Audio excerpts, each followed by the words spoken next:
practical? Please.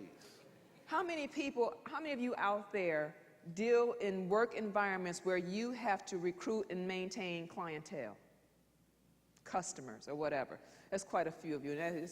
Let me make this very simple for you all, and simple for everyone that deals with public, especially as far as service or product is concerned, from a waitress to an insurance agent. We all have experienced that customer or that client that vilifies you, that's accusing you of not doing something you were supposed to do, accuses you of, you said the appointment was at 9, but I showed up at 9, but now you saying it was at 9:30, all those types of things. The best way to respond is not to up and defend yourself. The best way to respond, going back to that old adage, the customer is always right. It's not that the customer was right, but you have to make them feel like they were right. That's good. So even though they may have been 100% wrong, then instead of addressing the wrong, let's address how do we make this right going forward. And if we will get that, then the frustrations with our clients, with the frustrations with the customers won't be as relevant, because they'll turn around after some time because you followed up and you've sent them an invitation via Google Calendar.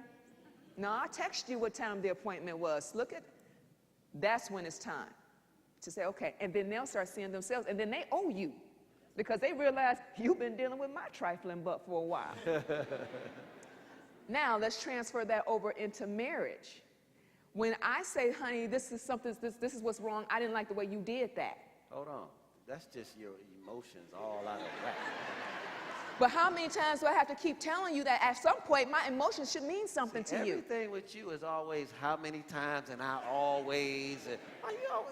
But if it's more times than not, then shouldn't I be speaking up? You know, I bet you can't even tell me when the last time I did it was. And so... Real life stuff here. Come on, somebody, real life stuff here. Using these absolutes. You always, and you never. And so let me finish my point. Because you always interrupted me. No, sorry, just kidding. Especially us ladies, we'll just if he don't listen to us after a while, we'll do that passive-aggressive type stuff, won't we? I'll just leave you alone and you can deal with your own triflingness. And you will watch him leave his briefcase at the door and let him get 20 minutes out before you say, you don't want me to, to stop telling you what to do, but I'm just letting you know as a friendly wife reminder that you left your briefcase here.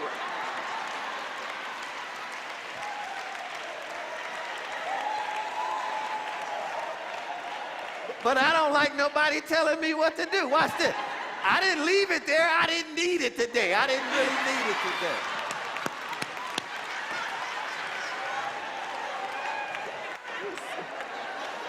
Watch this. I knew I left it there. I just didn't need it today. But all the way on the ride. But what will fix that in a marriage, especially if you learn to deal with your clients and customers like that, the response isn't but the response is, so how should we do this better? What you need, and he is so good with that. All right, baby, tell me, what do I need to do so that we don't cross this bridge no more? Honestly, that's code for, because I'm tired of hearing your mouth. Girl, that's a lot of wisdom on your part. Girl, you got a lot of wisdom right there. Listen, I ain't crazy. I want to go shopping. No, that's true, though. But listen, fellas, you can shut it all down right there. Well, babe, how could I have handled that differently so that we don't have to cross this bridge?